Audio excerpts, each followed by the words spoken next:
Oh, what a sight.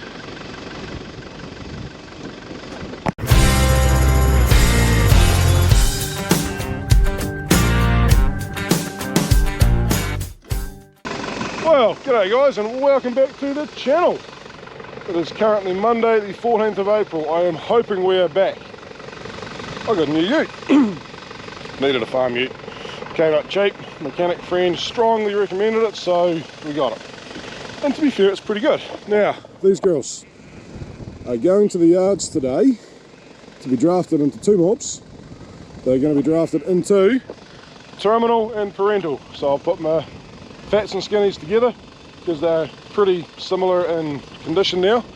And to be fair, there was 401 mob and like, I don't know, 1100 in the other, and that was just a wee bit not right for winter feeding, so they're going to get split up again. We'll go through and condition score them. We never showed you that last time because I've just deleted all that footage because everything's everywhere. But that's when we go and put our hands on the back of every sheep and gauge whether they are fat enough or not fat enough, basically.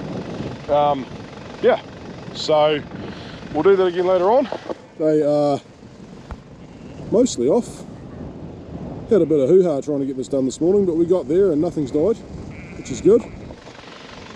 Couple of scary moments. This bank's got a few pinch points where smothers are a big risk, and obviously you play your, how do I say that? You keep your cards pretty tight to your chest there. Is that the right thing to say? I don't know. You make sure you're on the ball, but shit can still go wrong. It didn't. It never has in the past, but it can be very close sometimes. So we're going to go do some full driving, and we will, yeah, get to that gate, shut it, get them in the yards, and then we've got another wee job to do before we can start drafting.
Right, I've got two kids around here somewhere. I've got that one somewhere else in high vis. I've got to keep an eye on things. Don't you go in there, I'm pulling this out. Right, he goes around that way, that's good. Always terrifies me that. I don't want to squish any kid, but particularly my own. It's quite tight in here, so we'll just get the loader up. No kids behind me. Just turn it right around in here. So yeah, we've got a load of maintenance fertilizer coming sometime this morning. There they both go. One on high vis is easy to see. Yeah, that bin's not quite ideally clean, but the grate is right there buried in grass. So we'll just make sure we put that in before we go and actually spread any fertilizer.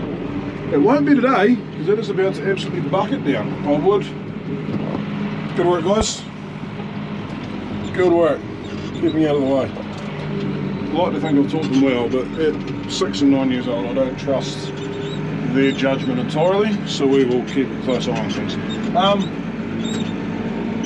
Yeah. Still a bit of lime in the bottom. If I leave that open right now and it pisses down, it's going to turn to slop. Not enough to wash out, and we don't want it washing out because then it's going to wind up down the track and probably in a creek somewhere, but it's just not ideal. So we'll leave it closed, and when the truck gets here, we will open it, and then as soon as the truck has dumped it, we will close it again. Probably pile the super up a wee bit. Hopefully we have got all the ewes drafted by then, but I've just got to go put this spreader in a shed up there, because I don't want it getting unnecessarily wet when it had potash in it. No, I put some lime through it. I did clean most of the lime out of the bin. But it has had potash in it and hasn't been washed since, so potash is corrosive as hell. Anyway, we'll go get it in the shed. Bingo! Right, we're just going to leave the tractor sitting here. Like I said, not going to take the roof off yet. I know it's going to start because it did this morning, fingers crossed, and yeah, we'll go to some sheep.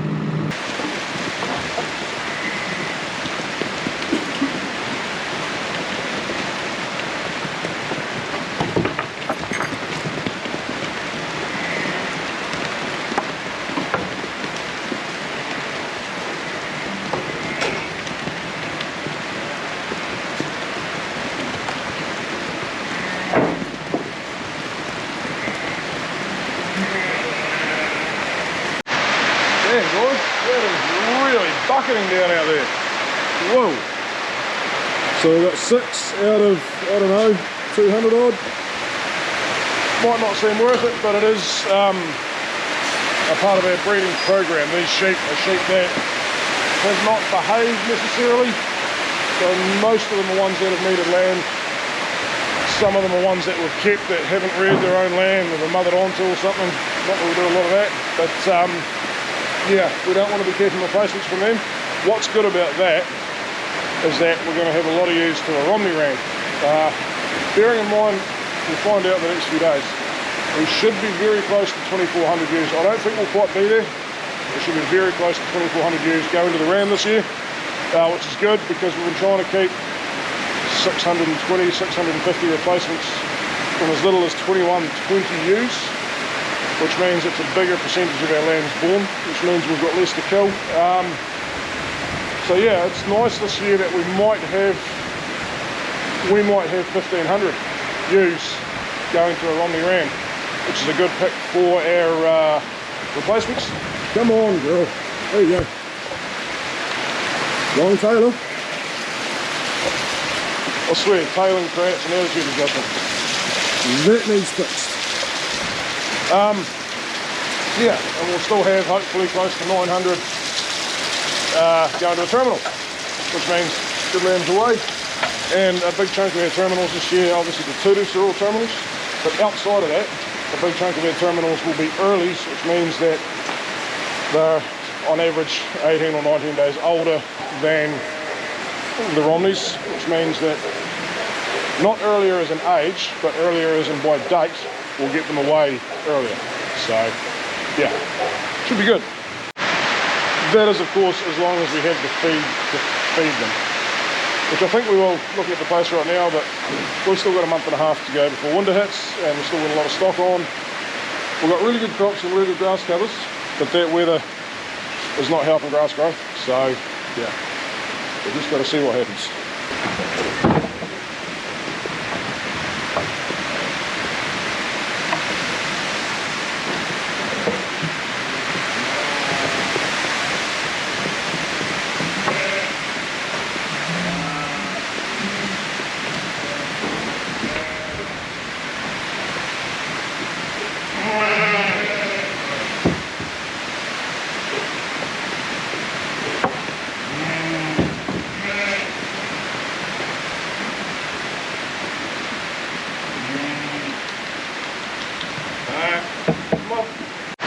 Oh well guys, that's that job done. I've already let 884 that way. We've got our terminals here. There are a couple of flystrike ones in there we're going to treat. They're not real bad. We'll go into that in a bit of detail very shortly. But right now I'm just going to count these out. Hopefully there's about 400 or 500 there, and that'll give me some pretty good numbers. Now we've got 100 to the Romney Ram already in the earlies, roughly 100. I can't remember the exact tally. It's somewhere. I think I wrote it down somewhere. I need to get all these tallies written down in resolution and properly recorded, because then it's resolution's a farm management app that we use. I don't use it anywhere near enough. It's a really good app. Just a matter of getting used to it, but we will get there. And we put these in that pen so we can count them out that gate, because otherwise they go through 10 wide and I can't count them. Go girls! Hey!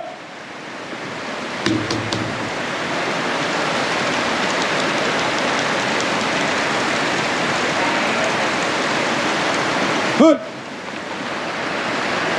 Hi girls! So there's a flystrike one there that we treated the other day. It's all gone dry and crusty, but it's still there. The flies are dead. Hi girls! 2.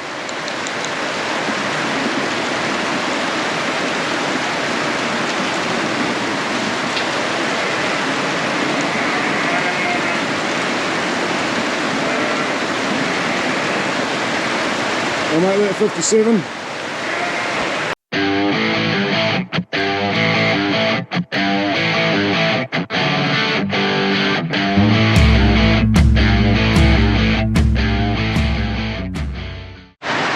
Righto guys, so this is flystrike, and this is not good stuff. Now this one I'm pretty sure, because she's got dead ones all over, I'm pretty sure you'll find, yeah, they're all dead. So she's been treated. Last time we treated them was 3 days ago. This one on the other hand, she's a bit of a lighter old girl. She's got this crusty dermatitis in the wool. Yeah, what we'll do, let's run some of this on her. And you watch the behaviour of this sheep. All of a sudden, it's just going to be like instant relief in her face. Right here, you have that. Turn that off. Yeah. Oh no, it's just a little bit here.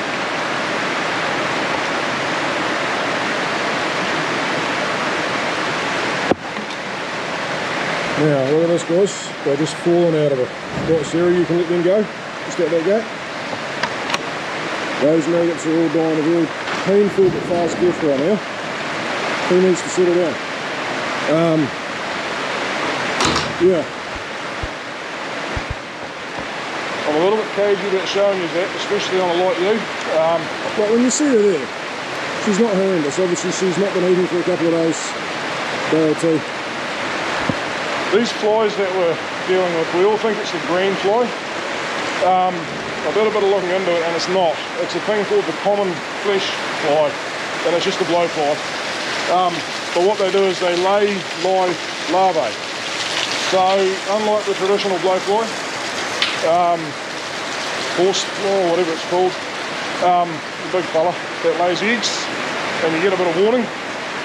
I would say 3 days ago she wasn't struck at all, and they just grow that fast. So it's a bit of a challenge. It's been an ongoing thing. That dip over there, we're going to fix up over winter, see how it works. It's a shit of a thing, because all the vapour off the dip comes up and you can't help but get covered in it. So when we're using an organophosphate dip, which we currently still are for lice control, we won't use that. We'll get a contractor in because that's just far cleaner and it's not that expensive. But to be able to use a product called Cyrex or something similar, which gives you 12 weeks of fly control, the gist of it is we can't really afford to pay the contractor twice. We can, but it's expensive. So we're just treating them as we find them, but it's becoming that much of a problem that we need to be doing something. And it's to do with the length of wool. Seems to be the turtles we share in November, they get hit January, February. The ewes that we share in December, January, they get hit March and April. So they definitely like a certain length of wool. We've probably treated 1% of the ewes so far, maybe 1.5, which is enough, including that's ewes and turtles. Lamb's been pretty good this season. But yeah, it's just one of those things that, yeah, it's not nice and we've got to control it. But the more we use those products, the closer we get to them not working. Not the organophosphate so much, but the other products that are nicer to use and kinder on us. Resistance becomes an issue. So I don't mind showing you that sheep too much because, as you can see, it's not like all my sheep are that skinny. Just a wee bit cagey about it, but all in all, the ewes are a wee bit light, but they're not bad, and they're going to get fed incredibly well for the next 6 weeks. What are we now? 6 weeks, and just about get them on Swedes, and then they'll be fed very generously on Swedes too. So yeah, sort of push them quite hard to get to the point where your whole farm's cleaned up a rough tucker, so you can mow it. Haven't done any mowing now for a couple of weeks, and they are finished with. I've got to wash them and put them away. And then now that we've got a heap of feed, a lot less lambs on, we can afford to feed stuff properly. So yeah. But I'm glad you saw that other one there that had been treated the other day, so you can see it still looks bad, the marks are still on the wool, but all the maggots are dead. She's happy, she's healing up. We always leave the wool on. It used to be a thing that you'd crutch or you'd use the handpiece to take the wool away. Now that's not going to matter for sunburn out there today, but it's not comfortable either because it's a wound. It's a very shallow wound. It's like a, I don't really know anything you can compare it to with a human, but basically the wool protects it. So it protects it from the sun, helps to protect it a bit from the rain, and yeah, so we leave the wool on. It looks a bit ugly, but it's better for the sheep. Righto girls, there you go. We're just going to run out there for a minute till we shift some other stuff around, and yeah, then they're going that away because the turtles are up and over there. Oh, I love having a farm ute again, guys. Shit, it's good. Get these girls through here nice and sensibly because it is a bit of a dicky gate. Go through there and back up to on top of that hill. Where there's some grass, some nice juicy green grass. Come on girls, be sensible.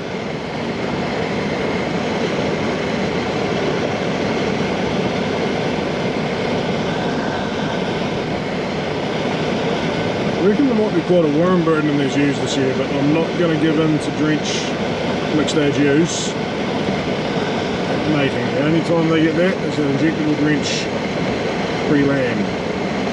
It's more about the lambs than it is the ewes. I'll have to climb out here. Sensible girls, please. Come on, there's too many in the gateway because there's a creek right there. Nothing's in it so far, that's good.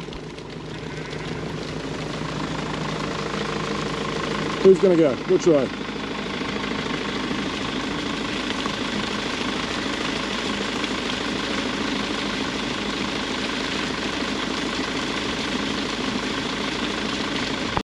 Good, sensible sheep.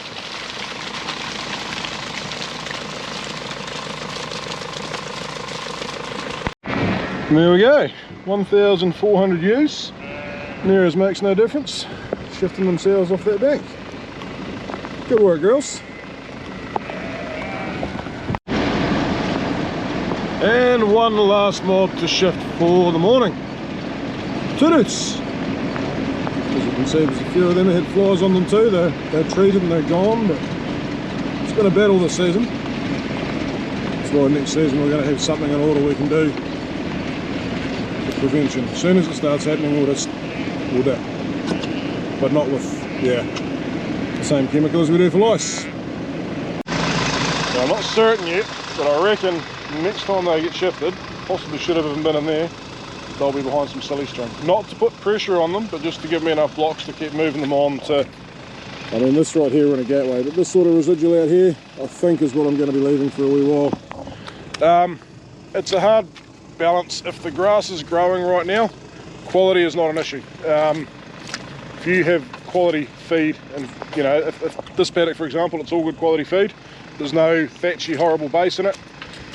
So if we graze that halfway and leave it, what comes back is going to be good quality. Like this, basically. This bit here in the gateway is always ridiculous. Because the LSMPs are normally about 100 in a gateway. Just that sort of ring area. Right around there. So we don't put super on them. But yeah, this will bounce back really nicely. The more we leave, the better it comes back. And of course that is directly affected by growth rates. So the bigger the growth rate, the better, the more that makes sense. But the less time in each paddock we get each grazing with the sheep. The harder we graze down, the more time we get in each paddock per graze, but the slower it comes back. So, like I say, quality is not an issue. Quality doesn't come into it now, this time of year. So we can keep moving them on, and if growth is good, we will grow more grass because we keep moving them on and we're feeding them better. But if growth is slow, as in if we're growing less grass on the farm right now than we need, which we shouldn't be, we should be pretty equal right now, hopefully a little bit ahead with that nitrogen we put on, then we need to hold things back to make sure that we actually get through winter. I hope winter doesn't start today. But anyway, hoping we'll keep moving them on. If we split paddocks in half, it just means they go in there for 2 or 3 days, they move on, so it's only got 2 or 3 days of them in it, so it can bounce back afterwards, then the next break and so on and so forth. Ideally 10 to 12 2-day blocks would be perfect for each mob. We'll just see how that goes. We're only going to have 3 very shortly. I just had to think for a minute. 5 including the lambs. So there's the works lambs, the ewe lambs, the replacements. Then there'll be the earlies, which currently are in 2 mobs, but on Wednesday the Romney ones are going to get a black tag in their ear. Traditionally for us black tag means bad, but in this instance it means good. They're all going to be going to the works next season. There should be no black taggers left on farm. Except for maybe a couple of dog tuckers over there on that bank. Yeah, so they're going to get done that way. We know they're going to the works next season, so they'll get that. But it also identifies them for us to pull them back out at lambing time, or set stocking, so we lamb them separately and get the replacement lambs out of them. So they'll go together. Then there'll be this mob with those terminal ewes we just drafted out, and then there'll be the big mob of Romney ewes, of Romney ram ewes. So it'll be easy to do. The works lambs are spread out over there. The ewe lambs will be, I haven't quite decided yet, but they'll be wherever they go. They will be going paddock to paddock, and they will be going behind the wire so they can learn what that is, but they won't be under a huge amount of pressure. And then yeah, these girls have basically got this whole side of the road. I may wind up putting the earlies over here as well a little bit, in and out, or maybe the ewe lambs on these 2 young grass paddocks. But yeah, over there is where the breeding stock, the mixed age ewes are all going to be. And I don't know if you guys can see, but way up through there, all that green stuff below the forestry and sort of comes down the hill, it's loaded with feed up there, and these yellower paddocks over here are bouncing back really nice. They've only had stock out of them for about a week. Yeah, and there's a bit of heat still coming in the forecast, so fingers crossed we're good. Anyway guys, I am going to leave you to it there. I think that's enough for today. Got a Fed Farmers meeting in town this afternoon, and I'm thinking, I actually don't mind these tyres. So I believe they're a copy of a Kumo road venture. They're sort of a moderate all-terrain, and they actually seem to be going okay. These are crap. I'll never buy them again. We just about lost it the other day. She needs a wheel alignment, and I mean they are getting down, don't get me wrong. And there's a wee bit of play. Oh, not much. Can't even feel it there. The tiny wee bit of play on both front wheel bearings, that needs fixed. There's an ABS light on in there. The guy that I bought it off has told me to send him the bill for that. Hopefully it's not too big. He's a good guy. But I'm going to look again some muddies for this. And I can't just replace that set because these are only 29-inch rims, wheels, tyres. And I'm going to go for about a 31.5. 265, 75, 16. So I'll see what the prices are in town. If someone can do it there and then, we might just go for it. Yeah, Haven't decided yet whether I want to go for maxed razors, which are my go-to muddy at the moment. I won't be going for the BF Goodrich because they just cost too much. Or something like a Conforcer or a, not High Fly, what's the other one? I forget, there's another, Good Ride, which are a cheaper tyre. They do fine on the farm, but this ute is also going to tow the boat a little bit, so yeah, they've got to be good for that. But we'll see what we can find. Anyway guys, we'll catch you next time.